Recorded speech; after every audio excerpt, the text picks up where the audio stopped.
Igor Damasceno, Igor. Rede TV. O senhor falou que pretende melhorar a comunicação com a sociedade civil. Eu queria saber qual forma que o senhor vai aprimorar essa comunicação? Vai ser por meio das redes sociais? O senhor pretende popularizar o STF nas redes sociais? E ainda se tratando de comunicação, um dos destaques da gestão do senhor no TSE foi o combate das fake news nas próprias redes sociais. O senhor pretende fazer isso também agora como presidente do STF? Obrigado. Igor, em primeiro lugar, pretendo aprimorar a comunicação fazendo exatamente isso que nós estamos fazendo aqui agora, conversando com a imprensa tradicional e explicando as decisões e os critérios adotados pelo Supremo. Tudo que se faz aqui tem justificativa, racionalidade e oferecimento de razões. É claro que as pessoas podem discordar, eu mesmo voto vencido de vez em quando. Portanto, mas uma coisa é você discordar, a outra coisa é você não entender. Portanto, eu tenho muita preocupação de nós sermos capazes de explicar de uma forma simples o que nós estamos fazendo. Porque a incompreensão muitas vezes gera a desconfiança e a má vontade. Portanto, em primeiro lugar, correr os riscos que eu estou correndo aqui, de conversar abertamente com a imprensa, com as cautelas que o cargo impõe, mas com a franqueza necessária para sermos compreendidos. Esse é o primeiro passo. O segundo, a resposta é sim. Nós vivemos num mundo em que as redes sociais passaram a ser uma via importante de comunicação paralelamente à imprensa tradicional. E, portanto, nós pretendemos sim ocupar espaço nas redes sociais. Não sei se eu diria para popularizar o Supremo propriamente, mas para fazê-lo melhor compreendido pela sociedade. Parte da sociedade hoje consome informação pelas redes sociais e não pela imprensa tradicional. E, portanto, nós queremos também atingir esse público. No TSE, nós tivemos um programa de desinformação que tinha um foco muito específico, que era proteger a integridade do sistema. E, portanto, nós monitoramos a rede e enfrentamos a desinformação que procurava descredibilizar o sistema e fizemos até uma campanha ampla pela rede social e pela imprensa tradicional, feita graciosamente, com grande competência, pelo publicitário Nizango Anais. E, ao final da campanha, as urnas eletrônicas tinham 82% de confiança da sociedade. Portanto, nós enfrentamos a desinformação que nós achávamos que desestabilizaria a democracia. Nós não cuidamos da desinformação entre candidatos, que esse era um problema tratado de maneira diferente mediante provocação do candidato afetado e julgamento pelo plenário do TSE. De modo que a desinformação que comprometa a imagem do Supremo ou que comprometa a democracia, nós vamos continuar a enfrentar. Agora, a liberdade de manifestação política, onde ela se manifeste de forma abusiva ou exacerbada, existem outros meios para serem enfrentados. A nossa opção é pela educação e informação de qualidade e não propriamente pela repressão. Ministro, Manuela Castro, TV Brasil. Manuela Castro, TV Brasil. A Constituição vai completar agora 35 anos. Então, queria que o senhor fizesse uma breve avaliação dessa trajetória de 35 anos de discussão da Constituição aqui no Supremo. No dia 5 de outubro, na parte da manhã, nós convidamos os professores de Direito Constitucional de diferentes partes do Brasil e vamos fazer um grande evento de reflexão sobre os 35 anos da Constituição. Todos estão convidados. E na parte da tarde, nós vamos fazer uma sessão solene do Supremo. A primeira parte da sessão vai ser sobre os 35 anos da Constituição. Eu convidei o presidente Lula, que possivelmente não poderá comparecer em razão da cirurgia a que se submeteu, mas certamente vai indicar um representante. Convidei pessoalmente o presidente do Senado, Rodrigo Pacheco, e o presidente da Câmara, Arthur Lira, e o procurador-geral da República possivelmente ainda não estará indicado, ou pelo menos ainda não sabatinado e confirmado. Então, ainda temos que ver exatamente isso. E o presidente da OAB. e, portanto, uma sessão, e eu mesmo, viu? E uma sessão solene de reflexão e de celebração sobre os 35 anos da Constituição, com uma surpresa bem bacana, como tipo a da Betânia ontem. Portanto, vai haver uma avaliação, eu diria, institucional desses representantes. A minha avaliação, Manuela, é extremamente positiva. Nós tivemos, nesses 35 anos, o maior período de estabilidade institucional da vida brasileira, que venceu momentos de sobressaltos nos últimos tempos, que em outros países levaram a consequências mais graves, como aconteceu na Hungria, como aconteceu na Turquia, como aconteceu na Polônia, como aconteceu na Venezuela, como aconteceu na Nicarágua, não aconteceu no Brasil. Então, a resiliência das instituições brasileiras foi posta à prova e prevaleceu. Então, houve estabilidade institucional. Nós conquistamos estabilidade monetária nesses 35 anos, desde o Plano Real. O ministro Gilmar lembrou disso ontem no discurso dele. Vocês são todos muito jovens. Vai me acontecendo uma coisa terrível na vida. Eu passo a ser o mais antigo em todos os ambientes que eu frequento. A sensação é terrível.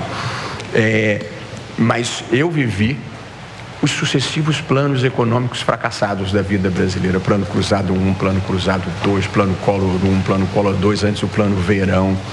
E, portanto, com o Plano Real, a partir de 94, nós conseguimos estabilidade monetária, que talvez tenha sido, ao lado do Bolsa Família, as duas medidas mais importantes de inclusão social existentes no Brasil. Portanto, nós hoje temos estabilidade monetária. É claro que a inflação ainda assombra, mas eu estou falando de inflação que era de 5.000% ao ano. Portanto, era outra vida, era um pouco o que a Argentina está vivendo hoje, que o Brasil viveu, e nós, sob a Constituição de 88, conseguimos estabilidade monetária. Não é pouco, estabilidade institucional, estabilidade monetária, e tivemos uma expressiva inclusão social sob a Constituição de 88.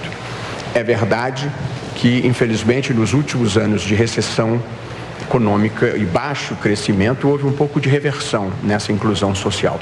Mesmo assim, o Brasil bateu as metas dos objetivos do milênio em relação ao enfrentamento à pobreza, de modo que os anteriores, não esses do Objetivo de Desenvolvimento Sustentável do Milênio, esses começaram em 2015 e ainda estão em curso. Mas os que iam até 2015, o Brasil bateu todas as metas. Portanto, apesar de sobressaltos e muitas insatisfações que persistem, nós temos realizações importantes a comemorar sob os 35 anos da Constituição. Manuela, minha visão é positiva a esse respeito. Ministro, boa tarde a todos. Soane Guerreiro, do SBT. Seu nome? Soane Guerreiro, do SBT. Anne.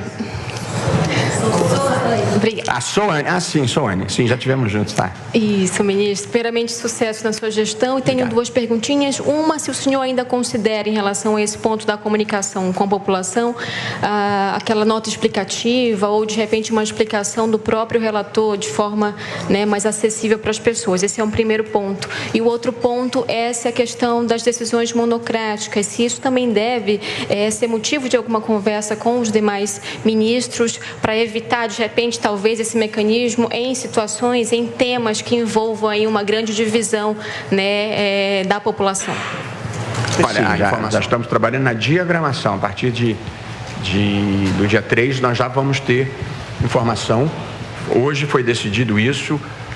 Ou, eventualmente, se não tiver sido decidido, se os votos proferidos foram nessa linha, para que a informação saia tão precisa quanto possível. Então, nós vamos ter a assessoria de comunicação social com a Mari e um assessor redigindo em linguagem de gente o que tenha sido decidido. Então, a resposta é sim. A sua pergunta, nós tivemos um avanço importante de uma posição que eu mesmo defendi durante muito tempo e tinha propostas formais nesse sentido, de que toda decisão em ação direta, a cautelar tem que ir automaticamente para o plenário virtual para ratificação. Isso finalmente foi aprovada, a mudança regimental, junto com o retorno da vista em 90 dias no máximo. São duas alterações muito importantes que eu penso que, como eu destaquei ontem, que com muita habilidade a ministra Rosa conseguiu aprovar, embora as propostas já estivessem aí há muito tempo. Agora, a condução de inquéritos é monocrática do relator, pelo regimento, pela legislação e pelo regimento interno. Portanto, essas decisões, elas, a menos que haja uma mudança legislativa, elas são decisões monocráticas, não por abuso de poder individual, mas por determinação legal. E, portanto, nessas de condução de inquéritos, sobretudo, não é, nesse momento, não está em debate essa alteração. Ministro, aqui.